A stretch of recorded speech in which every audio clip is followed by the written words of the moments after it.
makan itu. Es krim lah. Kayak anak pak. Kenapa nggak? Nah aja makan es krim anjir. Kau telah berbulu situ, kopi makan es krim kayak anak apa? Kau tidak malu kah? Tadi untuk anak-anak yang ada di situ baca di kulkasnya untuk anak-anak. Enggak ada kok. Tapi kau tidak jaga image-mu pak. Berjenggot lagi. Image apa? Kenapa harus was-was image? Ya, Apa hubungannya image sama makan es krim? ih, kau sudah berbulu teh. Hah? Itu kau sudah berbulu. Nambung. Ada. Anak-anak jam makan. Karena saya kok yang bikin iklannya apa? Siapa? Masa tahu kan? Dari pemeran iklannya siapa? Nggak tahu. Siapa tuh? Yang jadi pemeran iklannya biasa es krim siapa? Kayak Cornetto siapa yang menjadi bintang iklannya? Anak-anak atau orang besar? Orang besar. Terus? Itu kan iklan ini lain pak. Itu makanya berarti tidak ada aturan untuk makan es krim cuk. Ada lah. Apa? Yang malu kah? Tidak malu? Bagaimana aturannya ada di undang-undang nggak? Bukan masalah undang-undangnya ini.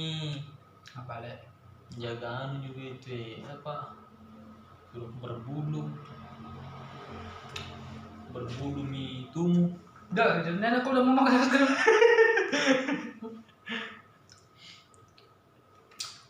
Siapa yang beli anu ini? Apa? Ini parfum. Saya. Kau busuk kan? Kau busuk. Orang pakai parfum harus busuk kah dulu? Ya. Biasanya tuh orang busuk yang pakai parfum. Itu artis-artis busuk berarti pakai parfum? Iya, karena udah pernah mandi. Ada juga. Iya. Memang begitu. Nah, aku dapat rumus itu. Bukan rumus ini. Nah, kalian ini anu. Makan es krim bersama merokok. Pahit bro. Pahit.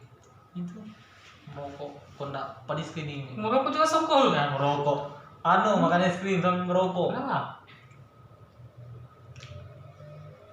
Pusing juga ini lah. Kalau nanti. Aku kan.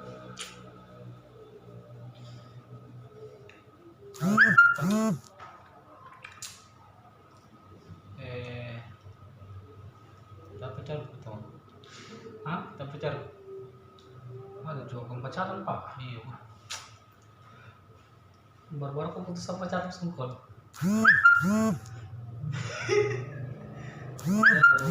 Tidak putus saya. Apa ya udah putus? Bisa. Tapi dari putus sama pisah. Hanya beda kosakata saja. Kalau putus, udah bilang putus lagi. Itu Lo biasa tidak ada langsung pisah saja. Jauh gitu kayak bisa ranjang gitu. kalau tidak kata-kata putus ini. Nah, Tapi pada tidak ada. masih tidak ada hubungi kok. Kira-kira bagaimana solusinya itu? Ya mau pacaran lah. Kalau ke pacaran, satu kali kau pacaran tuh kamu terus pacaran kecanduan juga itu barang begituan pak. Iya betulan ini.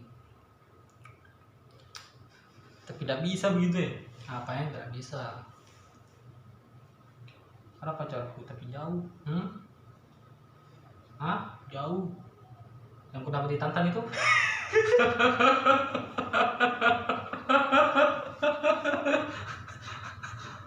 Kau juga apa? Aku pakai Tantan profilku. Profilku lagi anjir. Marco, gila sekali. Marco mau cari pak. Kau tahu berapa mian chat saya di Tantan? Hampir 100. Aku pasang sini pak. Songkol. Apa-apa sih promosi juga tuh kamu. Promosi. Padahal juga aku nanya songkol. Baru muka pada Saya beres sedikit muka di situ pak. Pak Ji. Tak beres pak. Kalau saya atau saranku nggak usah mau pacaran lah. Di Al-Quran juga itu dijelaskan, wala taqrabuz zina inna zina fahisyatan wa sa'a sabila. Itu artinya jangan mendekati zina. Redaksinya jangan mendekati zina.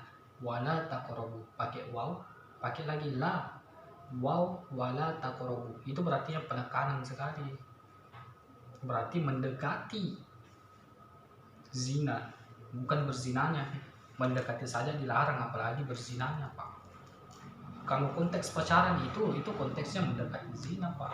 Tapi kalau saya tuh, menurutku pacaran itu bukan hal apa hal kayak bagaimana, cuma ajang main-main begitu, bukan. Menurut saya begitu. Yo, Lain konteksku juga. jadi kau ini kau tidak main-main ceritanya kalau 5 pacaran. Sampai 5 orang, Pak. Tidak, bukan. Apa? Saya itu bukan? saya tampung Apa sombong? nanti misalkan kalau sudah saya tampung tuh saya pilih nih. Itu namanya kau zolim sama wanita. Tidak, saya tidak zolim Karena begitu. semua berharap, Pak. Kalau pacaran berharap pasti, Pak. Tidak, bukan masalah berharapnya begini. Apa ada ya? Ini kan contoh tuh saya punya pacar 5 tuh. Nah, nanti tiba saatnya saya mau melamar. Pacaran kau perselingkuhan semua. Tidak. Nah, mungkin limit juga itu kalau 5, Pak. 4 dimaksimalnya semua. Tidak, maksudnya saya tuh saat saya saya tampung 5. Nah, ini misalkan saya langsung ketemu sama orang tuanya, tanya. Memang kalau nggak cocok, nah, geser dulu tuh. Hah? Geser dulu. Kalau nggak cocok pembicaraan uang begitu. Kayak kau tawar barang gitu semua. Parah memang itu. Ada juga, Pak. Kau rendahkan lagi wanita, Pak. Itu konteks uang panai itu. Kalau dalam bahasa Bugis itu bukan kegiatan jual beli wanita sebenarnya. Itu konteks uang panai itu sebenarnya kan uang panai itu uang acara, bukan uang mahar. Uang acara untuk acara tuh Sebenarnya saya tidak sepakat juga sebenarnya itu uang panai begitu ya. cocok nih. Itu orang menikah. Sebenarnya gara-gara itu juga banyak terjadi perzinahan. Perzinahan tuh. Itu sebenarnya konsep pernikahan itu dalam bahasa Bugis itu. Si pakatuo rilino letu riahera. Si pakatuo rilino letu riahera. Sama-sama hidup dari dunia dan akhirat. Bukan masalah uang ini. Gengsi itu uang. Iya, gengsi sebenarnya uang panai itu gengsi aja sebenarnya, karena keluarga Atta anaknya juga si panai 70 juta untuk acaranya, besar acaranya. Coba saya Kita juga misalkan mau begitu dia sebenarnya. berdoa atau saya jadi presiden begitu tuh. Tapi kayaknya tidak mungkin. biar kau mau juga tidak mungkin. Kalau saya misalkan jadi presiden, saya rubah itu sistemnya. Tapi kios pasti masyarakat. Sistemnya begini. Kios masyarakat itu adat yang sudah mendarah daging. Sistemnya begini. Perempuan yang harus dilamar laki-laki. Itu songkol itu kau mau songkol. Itu kepentingan pribadi itu songkol kalau begitu. Sebenarnya tidak. Sebenarnya saya kalau menurutku itu tradisi uang panai seharusnya tidak terjadi. Iya toh. Karena itu seakan-akan, apalagi kuliah zaman modern sekarang tuh, kuliah kita kos, anak-anak perempuan sana kos, mahasiswa-mahasiswi kos sendiri. Bagaimana misalkan ada 2 orang pacaran, kemudian 2 orang itu dilarang untuk menikah karena laki-laki belum punya uang, Pak, uang panai. Iya. Apa yang dilakukan? Perzinahan, Pak, kumpul kebo. Jadi jauh-jauh itu saya ikut kosta di sana Kenapa lagi tuh? Kosta yang di depan Darul Falah sana. Oh iya di. Kita sendiri laki-laki, Yang kiri lain kanan perempuan. perempuan kumpul kebo semua, Pak. Iya lah. Bumbang adat toh. Iya. Sama juga kau di WC. Dia buang anaknya yang dokter. Tersisa nanti penjahat. Curi. Iya. Pusing juga saya. Sebenarnya begitu Masalah sebenarnya. Konsep uang pandai kalau saya itu tidak usah terlalu dijalani lah. Bahkan saya bermimpi tuh nanti saya menikah kayaknya saya tidak pakai uang pandai. Terlalu ribet, Pak. Sebenarnya mahar Mahar saja. sudah cukup. kecuali kau orang yang berkelebihan memang. Kalau kau orang berkelebihan, konteks uang panai itu bisa diubah menjadi sedekah, Pak. Iya. Kau sedekah sama buat acara tuh untuk kasih makan besar orang, kan konsep acara itu sebenarnya awal-awalnya tuh untuk kasih makan, ceritanya orang satu kampung jadi enak satu kampung, bersedekah ceritanya dapat pahala. Nah, itu ya sebenarnya. Tapi lambat laun di masyarakat yang kasih menjadi adat itu, sehingga banyak muncul problem-problem di belakang, Pak, perzinahan segala macam. Itulah dibuat film Lari. Silariang. Makanya ada itu film Silariang tuh. Karena memang banyak terjadi di masyarakat Bugis itu Silariang sebenarnya. Banyak Sebenarnya mungkin cuman Bugis saja kan yang terlalu besar. tekankan ini Tidak. masalah umpan. Orang-orang Minang juga seperti itu. Orang Minang. Orang-orang Minang juga gitu. Malah orang-orang Minang itu di posisi pertama, mahar terbanyak. Oh dia di Minang paling banyak, kedua Bugis. Kayak enggak tahu artikel di mana saya baca itu. Yang jelas dua adat itu memang besar. Tapi memang dua adat ini sebenarnya serumput maksudnya dekat sekali. dekat di Ya karena dulu kan di Sumatera itu ada namanya Samudra Pasai, kerajaan Samudra Pasai. Iya. Kerajaan Islam pertama ceritain di Indonesia tuh. Di sana banyak orang-orang Bugis yang merantau, bahkan menjadi raja-raja di sana orang Bugis. Iya. Jadi banyak pertukaran, banyak percampuran adat begitu ya, antara kaum orang-orang Bugis sama orang-orang Minang di sana. Tapi memang orang-orang Minang cantik kan. Cantik cuy. Sama Bugis. Tapi sebenarnya orang Bugis cantik kalau dapat yang cantik tuh. Cantik. Hanya jarang-jarang saja saya cantik. Tapi mungkin karena kita tidak tinggal di daerah yang mayoritas Bugis tuh. Tapi memang tahu saya kui kalau memang Bugis cantik memang. Cantik. Jadi sebenarnya semua suku itu punya khas kecantikannya masing-masing. Kalau orang Bugis itu terkenal dengan manisnya perempuannya, Pak.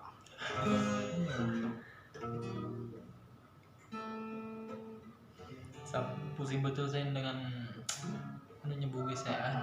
Atau bagaimana kedepannya nanti kita ini. Itu yang bilang setengah mati juga diubah hal-hal seperti itu karena sudah mendarah daging di tengah masyarakat. Malu mungkin di Malu, gengsi dia kalau tetangganya banyak uang pandainya, anaknya baru dia tidak. Malu dia, Pak. Padahal itu cuman cuman hiburan saja loh. Iya. Soalnya kalau niatnya baik bagus, niat sedekah tuh kalau banyak, tapi kalau tidak banyak uangnya pinjam di bank, cicil anaknya orang, Pak. Kayak begitu nanti kayaknya. Cicil anaknya orang. Sama cicilannya orang di bank. Kalau ada biaya bisa ambil nih. Itu gila itu namanya, Pak. Heran banget. Tapi ya jalan saja. Bagaimana kedepannya Allah yang ngatur. Karena jodoh kan sudah diatur sama pencipta. Kalau saya santai kalau saya menikah langsung menikah saya. Tapi Kecuali ada pandainya lagi. Tapi bagaimana dengan orang yang dijodohkan di? Sebenarnya sistem perjodohan itu tidak terlalu buruk. Tapi bagaimana maksudnya dijalani itu untuk pendekatannya begitu agak sulit mungkin.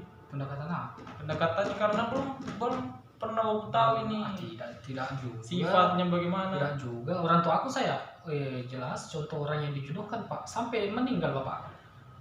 Artinya sukses itu perjodohan. Aduh. Sesama. Sebenarnya jarang, Pak. Ya corona itu. Hah? Jangan kau lagi bilang corona.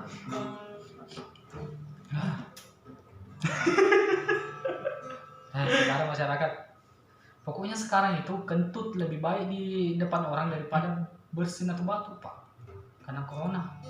Tapi saya ada temanku, dia nyata saya tidak bohong. Di perbatasan Koldin toh, sana di perbatasan Koldin makanya ada PSBB juga. Dikasih singgah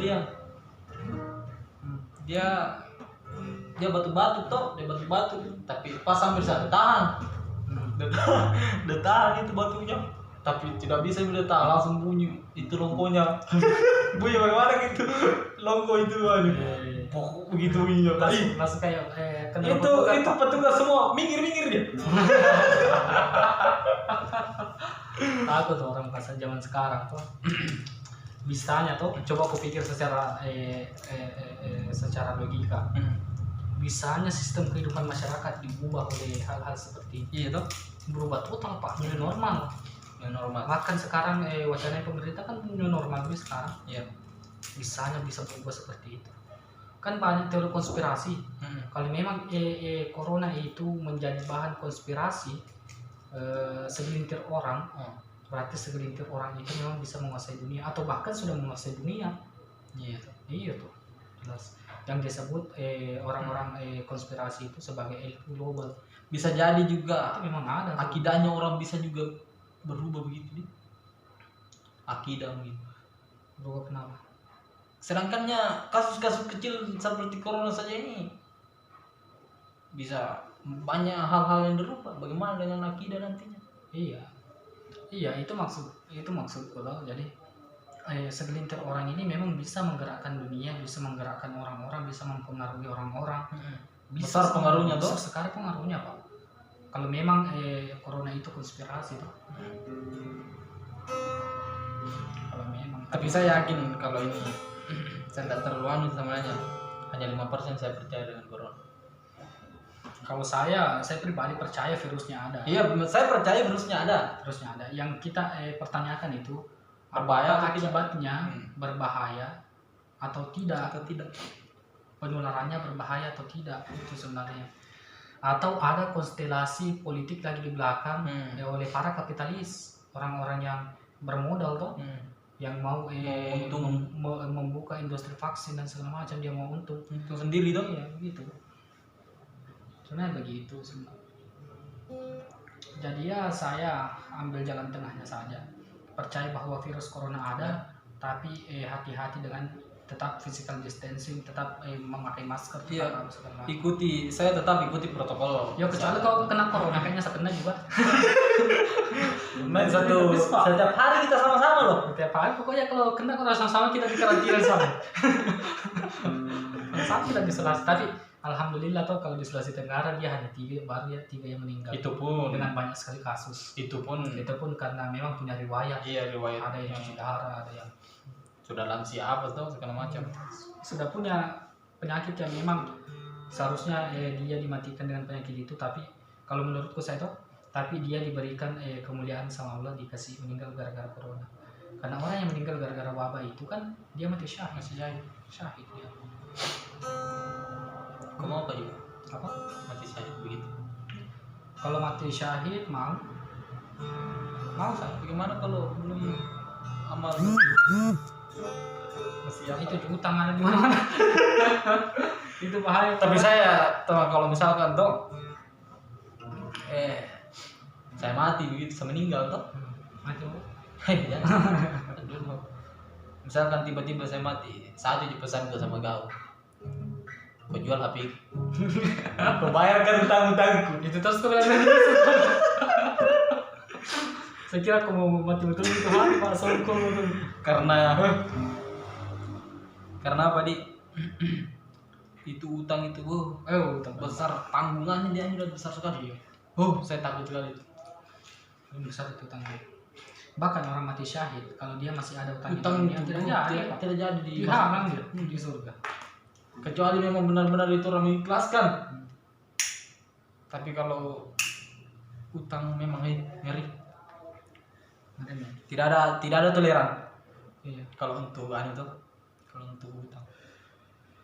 Itulah makanya saya pesan sama kau, kalau saya mati nanti ya jualnya apa ambil. Kau jual siapa yang bertanya bilang kau bunga siapa yang punya ada utangnya ini. Bayar. Kalau ada ikhlas jangan bayar. Kami yang ambil. Gitu Ji.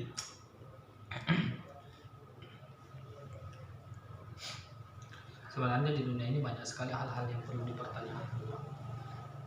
Contohnya Banyak kejadian-kejadian unik yang mungkin logikanya kita tidak masuk akal.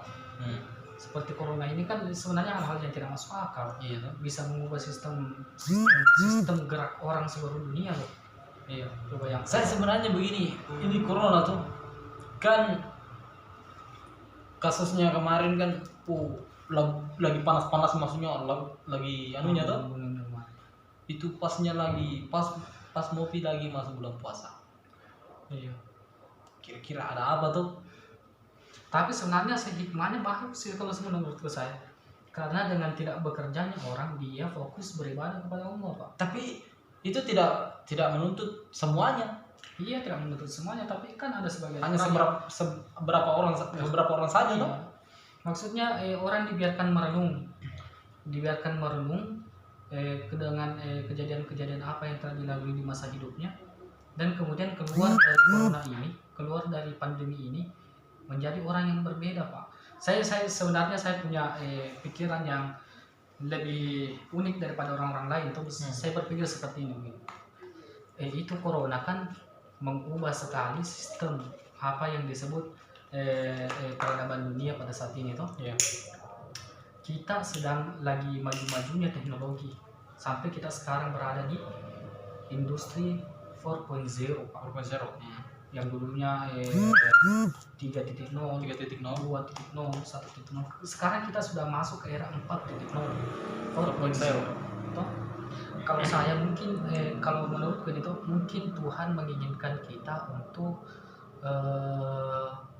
mengubah konstelasi hidup menjadi masyarakat yang berperadaban tinggi. Karena dengan adanya pandemi ini semua orang menggunakan teknologi. Tidak ada orang yang tidak menggunakan teknologi toh. Digunakan semua, Zoom digunakan, internet digunakan secara maksimal itu barang, Pak. Artinya sistem pendidikan di masa depan itu tidak hanya di ruang tatap muka saja. Kita bisa berdiskusi dengan orang luar negeri jika kita bisa berbahasa Inggris toh. Iya. Kita bisa belajar di sini dengan menggunakan teknologi itu. Mungkin saya sih berpikir begitu. Mungkin kita ingin diperkenalkan untuk menggunakan teknologi secara maksimal. Kita sebenarnya begitu memang sudah berubah, Pak. Dulunya kita sering bertatap muka, Zoom tidak pernah digunakan, aplikasi tatap muka seperti dengan banyak orang tidak pernah digunakan.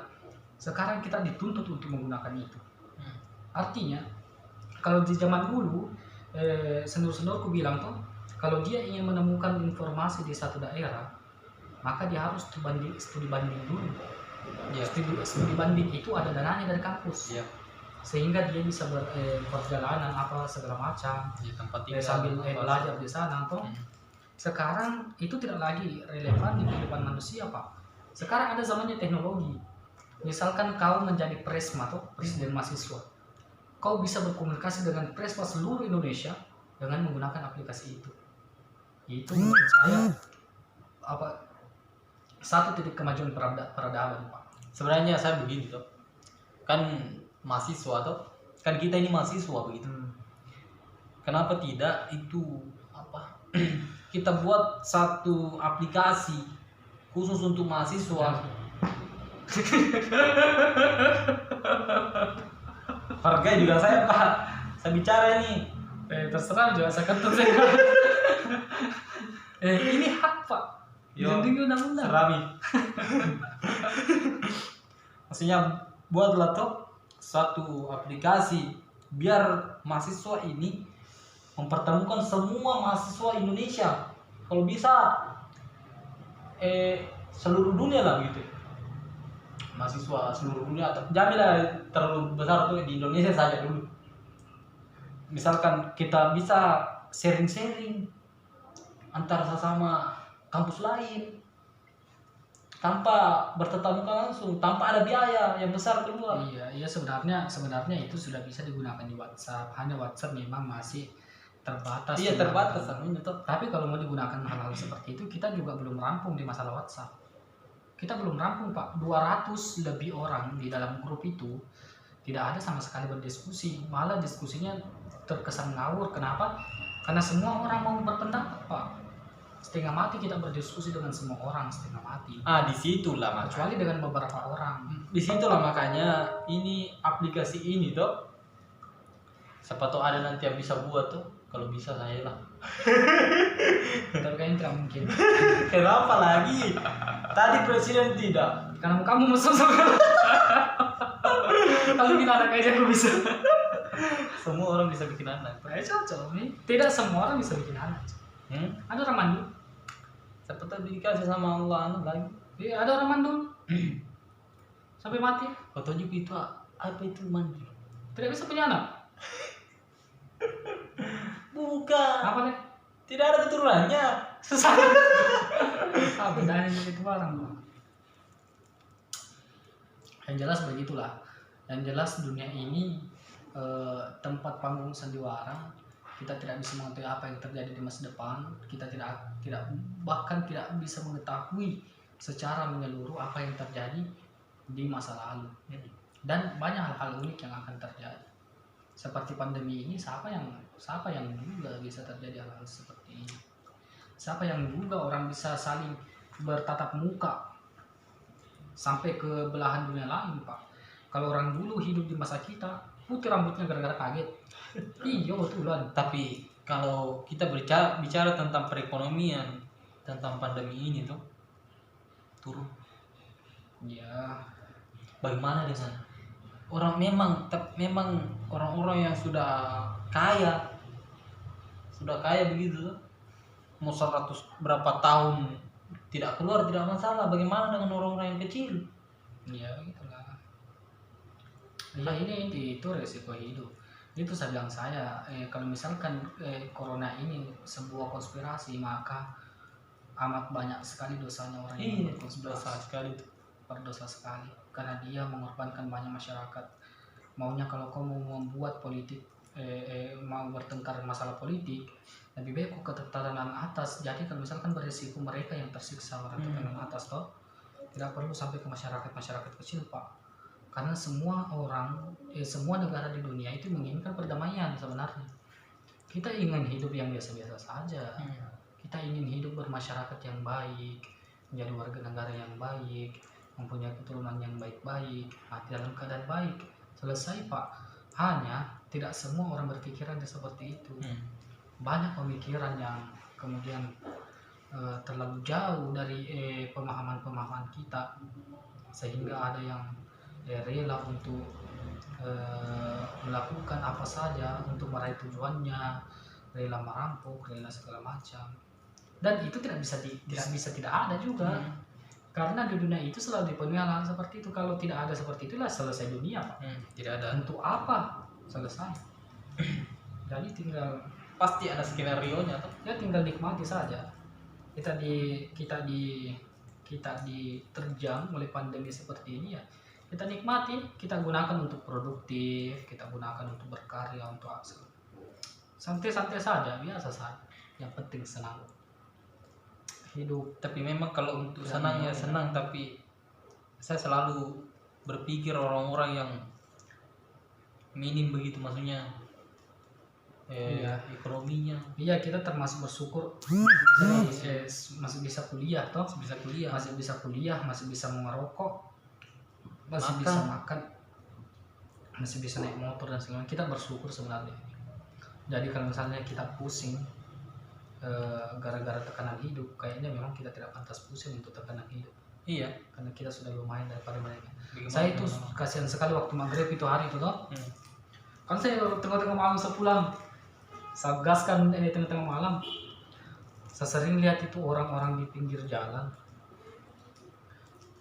mengais rezeki ketika tengah malam. Iya toh. Jadi kalau tengah malam itu keluar semua mereka cari Iya, Tuhan. yang Pemulung orang kena sampah. Saya juga kasihan, Pak. Kasihan saya lihat orang-orang seperti itu. Kita mau apa? Mau bantu kita juga agak susah. Iya. Seandainya kita agak berlebihan sedikit, saya rasa saya bantu saya. Seandainya saya punya satu rumah besar, kemudian saya punya uang jadikan cukup, wadah di situ. saya jadikan wadah itu rumahku untuk menampung mereka itu supaya tidak Terlantar bukan. Bayangkan kok orang nenek kakek, orang tua, sudah nenek sudah kakek orang tua masih mengais-ngais begini ya, tempat sampah Sebanyak anak-anak. pemerintah sebanyak harus lebih apa lagi namanya, lebih melihat orang bawah lagi begitu ya. supaya mereka bantu. Sebenarnya program pemerintah itu sudah bagus kayaknya, saya menurutku. Hanya pemerataannya Yang tidak yang mengelola itu yang tidak meratakan bantuan itu. Jadi orang-orang yang paling orang yang masuk golongan bawah, dia tidak menerima sepeser pun apa yang diinginkan Ya, pemerintah. contohnya ini kan kemarin ini BLT toh. BLT masih berjalan toh? Nggak tahu kalau sekarang. Ya BLT juga tidak merata. BLT ini semuanya tidak merata. Saya ambil contoh di kampung toh. Di kampung itu, di desa sana kampung. Cuma 3 orang yang dapat. Itu pun katanya yang rumahnya atapan. Iya banyak sebenarnya, itu saya bilang tidak meratanya program-program itu Ji. Kalau program bagus, saya rasa program bagus. Kita punya program bidik misi pemerintah untuk mahasiswa, Iya. untuk rakyat miskin, untuk apa segala macam. Bagus. Tapi begini, kalau masalah beasiswa dong, menurut saya ada yang harus sedikit dikoreksi lagi. Masalah pemberian beasiswa kepada orang-orang yang betul-betul tidak mampu dan berprestasi. Iya. Sedangkan orang-orang kaya saja bisa dapat beasiswa. Itu Bidik misi. yang dibilang tidak meratanya sistem, tidak meratanya itu program.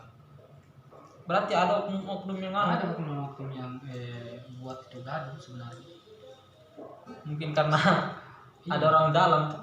Itu nih maksudnya, itu sudah nepotisme itu, sudah begini. Seandainya saya ada jurusan orang dalam, saya kuliah jurusan. Iya sekarang kan sudah seperti itu. Tapi kita tidak mau berpikir seperti itu. Orang tidak boleh, kalau menurut saya itu orang tidak boleh berpikir seperti itu sebenarnya. Berarti kau tidak percaya diri dengan diri. Kau bisa membuat instansi sebesar mereka. Seharusnya tuh. Iya. Kita bisa membuat instansi sebesar mereka. Kalau kita mau berusaha di kemudian hari itu dan membabat habis instansi-instansi seperti itu, Pak. Atau kau bisa menjadi orang-orang di sana di masa depan, orang-orang yang memegang kuasa itu tuh. Kita hanya nonton saja dulu, belajar baik-baik, baca buku banyak. Nanti di kemudian hari ya kita ubah kalau bisa diubah. Ya begitulah kehidupan, Iya. nggak bisa ditebak. Iya.